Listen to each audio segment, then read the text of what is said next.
Olá pessoal, bom dia, boa tarde, tudo bem? Hoje eu vou falar aqui com vocês um pouco sobre motores, tá? Motor de passo, motor de corrente alternada, motor de corrente contínua, relógio, tá? Todos os motores, tudo que gira, tudo que tem que ser necessário, um controle preciso, tá? Então, nós temos aqui um relógio, você pode ver que ele gira precisamente com os ponteiros do minuto, da hora e dos segundos, precisamente. Como que isso acontece? Primeiramente vou mostrar para vocês aqui o relógio básico, né? Em que você tem um motorzinho, você tem as engrenagens, né? E essas engrenagenzinhas vão transmitir para os ponteiros os giros de acordo com o tamanho das engrenagens, tá? Isso aqui é simbólico, tá? Tem muito mais engrenagem dentro de um relógio do que isso daqui. Mas simbolicamente significa que o ponteiro da hora tem uma engrenagem maior, tá? Vamos dizer assim, que vai demorar mais para girar. O ponteiro do minuto tem uma engrenagem menor.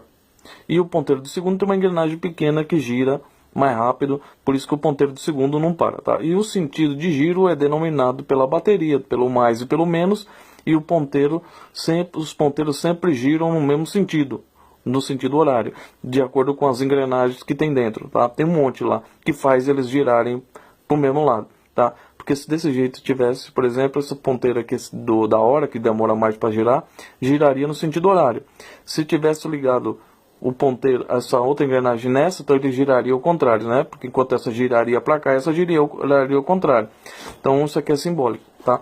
Então você tem aqui um relógio ligado com engrenagens, tá? E tá para cima, né? Então simbolicamente você pode ver que assim, ó, as engrenagens estão conectadas no mesmo eixo do motor, e aí acontece o giro dos ponteiros de acordo com o tamanho das engrenagens. Então isso aqui é um motor antigo, tá? Então cheio de engrenagens, tá? Com o tempo houve uma eletrônica, os osciladores, tá? De cristal, de quartzo. Então o que acontece? Agora você tem uma bobininha, você tem um oscilador de cristal, e você tem um circuitinho eletrônico que o cara programou lá pro oscilador, junto com o oscilador, né? E esse oscilador vai fazer com que, junto com o circuito eletrônico, mande impulsos na bobina, tá? E nessa bobina vai fazer com que o motor gire e crie o movimento dos minutos, horas e segundos, tá? Então é uma diferença enorme do ponteiro com um relógio, um motorzinho antigo com engrenagens, e agora você tem um oscilador, um cristal de quartzo e um circuitinho eletrônico que tem engrenagem também, tá? Mas menos, e também o controle é diferente, tá? Então isso aqui já pode ser considerado um motor de passo, tá? Um relógio é um motor de passo, tá? Porque tem vários passinhos, né? Então você tem um motor de passo muito usado na automação, usado em impressoras também, tá? Que faz aquela precisão toda da ida e volta, né? Então nós temos agora um controle preciso. No motor de corrente alternada, você tem um controle de uma velocidade de acordo com o número de polos, ou seja, você tem 3.600 RPMs. Se você tiver mais pares de polos, você tem a metade, né?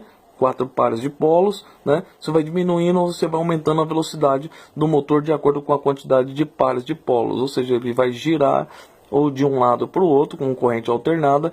Se você trifásico, né? Se você inverter as fases, ele gira para um lado, ele gira para o outro, mas você não tem você tem um controle da rotação em RPM do motor, mas ele diretamente ligado na energia, ele vai girar em 3.600 RPM, 1.800 RPM, tá?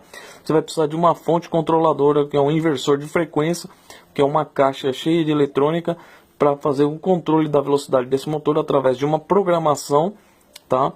Que você vai programar ele, rampa de aceleração, desaceleração, aí o motor vai girar de forma diferente. Então isso aqui já é totalmente fora do eletricista. O eletricista é impossível, ele vai ter que comprar, né? Vai ter que usar um inversor de frequência. A programação já vai ser um sacrifício enorme para o eletricista aprender, porque isso aqui não é o mundo dele, tá? O mundo do eletricista é trocar lâmpada, é trocar contator, o mundo do eletricista é consertar comando elétrico, ler esquema elétrico. Então, para ele entender um inversor de frequência já é um passo enorme, tá? Então, entender sinal alternado aí já é eletrônica. Já o técnico eletrônico também já vai ter dificuldade, porque vai misturar um pouco da área da eletrônica com a eletricista, que já são áreas distintas. E aí agora entra a mecânica também, por quê? Porque agora entra o motor de passo. O que tem um motor de passo? O motor de passo, ele tem 6 ou 8 fios, tá? É um motor que é usado também com uma fonte, né? Com software LabelView, por exemplo, tá? Com outras software que tem várias empresas.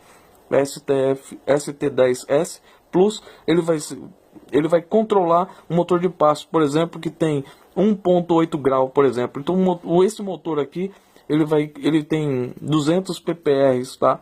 Ou 400 ppr, ou seja, ele tem várias angulações, tá? Que ele vai mexer de acordo com a programação que você colocou no programa. Então você pode fazer ele dar 2 voltas, dar mais uma volta para trás, dar 3 voltas, de acordo com o programa, tá? Você vai ser programado. Então isso aqui já é outro mundo totalmente diferente. Por quê? Porque a programação é uma coisa, né? Entra a área da ciência da programação, entra software, né? E entra eletrônica, entra elétrica, entra frequência, entra mecânica também, né? Então você vê como que é difícil a automação para uma pessoa que está aprendendo automação. O cara tem que ser fera, tá? Então você compreender tudo isso, funcionamento da máquina, né? E CLP, que vai ter que ter um CLP que vai controlar a parte do comando da máquina, vai ter que ter esse motor de passo aqui que vai ser controlado por uma fonte. Você vai ter que ele vai funcionar numa malha aberta, né? Ou seja, ele vai funcionar de acordo com o que você programar ele. Ou seja, eu preciso de um motor que dê 2 voltas, e depois ele dê mais 3 ao contrário, ou 2, sabe? De acordo com o programa. Então, a grande dificuldade de compreender tudo isso daqui é que isso aqui envolve um pouco de história da eletricidade, né? Para quem começou a entender as coisas básicas, né? Do relógio aí com pilha, aquele relógio com engrenagens, no que houve uma diminuição na eletrônica, uma revolução na eletrônica com cristais, com semicondutores aí, com circuitos eletrônicos que melhoraram, né? O motor de corrente alternada agora já não opera mais como motor de corrente alternada. Teve também um tempo da época do motor de corrente contínua, com campo e armadura, né? Com escova, com uma fonte, né? Então era usado uma fonte que dava muito problema, cheia de eletrônica, foi substituído pelo motor de corrente alternada com uma fonte, né, com um inversor de frequência, melhorou, diminuiu a quantidade de problemas. E agora vem o motor de passo, que é a precisão no movimento, né, e diminuição de tempo também, né? Porque agora isso aqui trabalha perfeitamente, né? Nessas máquinas de CNC, né? Tornos automatizados, máquinas que usam motor de passo, ela tem uma alta precisão. Então tem 6 ou 8 fios tem ligação série, tem um monte os tipos de ligação, tá? O motor em si é um motor normal. Mas agora ele é um motor que ele tem, agora que ele pode ser controlado e pode ser programado, tá? Então essa que é a grande diferença. Que antigamente nós tínhamos um motor de corrente alternada pura, ou motor de corrente contínua, que era controlado com potenciômetro, que você podia variar a velocidade dele, controlar a velocidade dele no potenciômetro, através de uma fonte.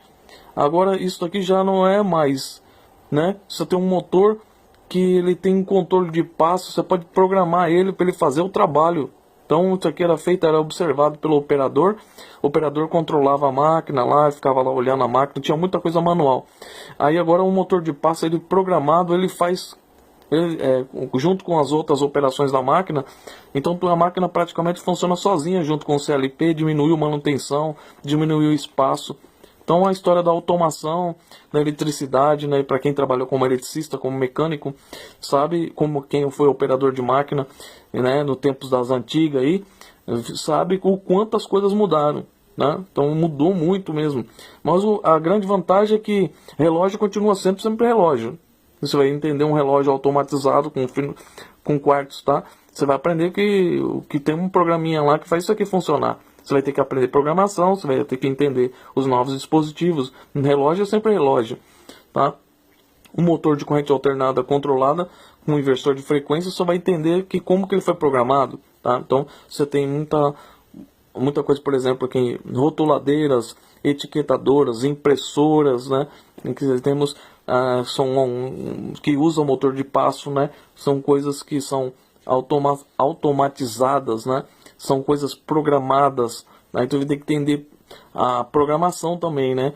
Para poder mas o interessante também é que os programas eles não mudam muito também, né? Eles mudam de acordo com a necessidade, mas dependendo da empresa que ela fabricar a impressora, a programação do motor de passo por um determinado tipo de impressora vai ser quase sempre o mesmo, mudando algumas coisas na programação, né, dessas impressoras, né, conforme muda o software, muda a linha, né, muda o modelo da impressora, mas são incrementos no programa, não vai mudar todo o programa, tá? O programa de computador que controla o motor através de uma fonte inteligente que vai controlar um motor em graus, em 1,8 graus, tá? Tem a variação de angulação através do motor, que tem bobinas, tá? E tem um rotor bobinado, tá? E tem lá um motor que atende precisamente na posição em graus de acordo com o sinal que chega da fonte programada, que foi programada,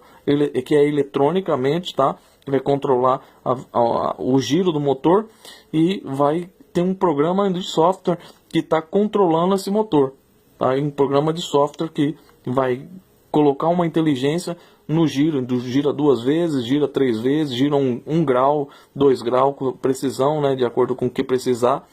Esse motor vai obedecer precisamente. Então esse motor aqui, ele já é um outro mundo para o eletricista, né? Que conhecia lá as bobinas, né? Que via lá, enrolava o motor, né? A bobina.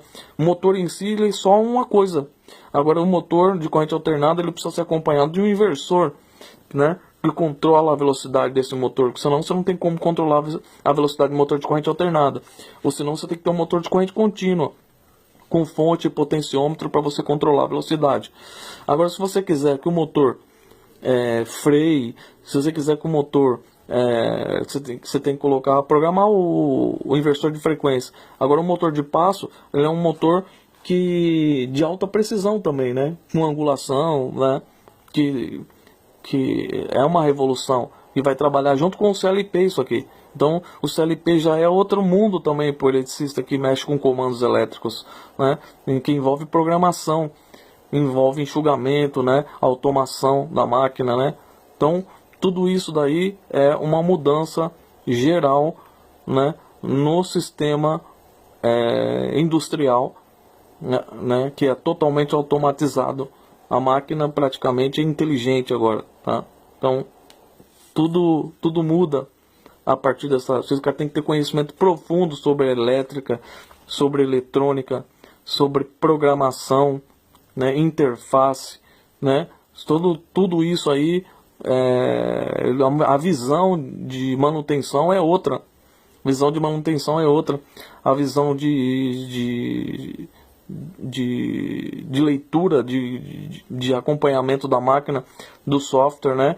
Que controla essas fontes, que controlam o motor, que vai fazer um trabalho específico, né? Já não precisa mais tanto do operador, do conhecimento técnico do operador. A máquina vai praticamente operar de acordo com o programa que está controlando essa fonte, que tem a capacidade de controlar perfeitamente esse motor para ele fazer um trabalho específico, tá? Então, aí agora entra mecatrônica, né? Automação, eletrônica, né? Aplicada, né? Um conhecimento aí profundo desses sistemas de fonte, de motor de passo, né?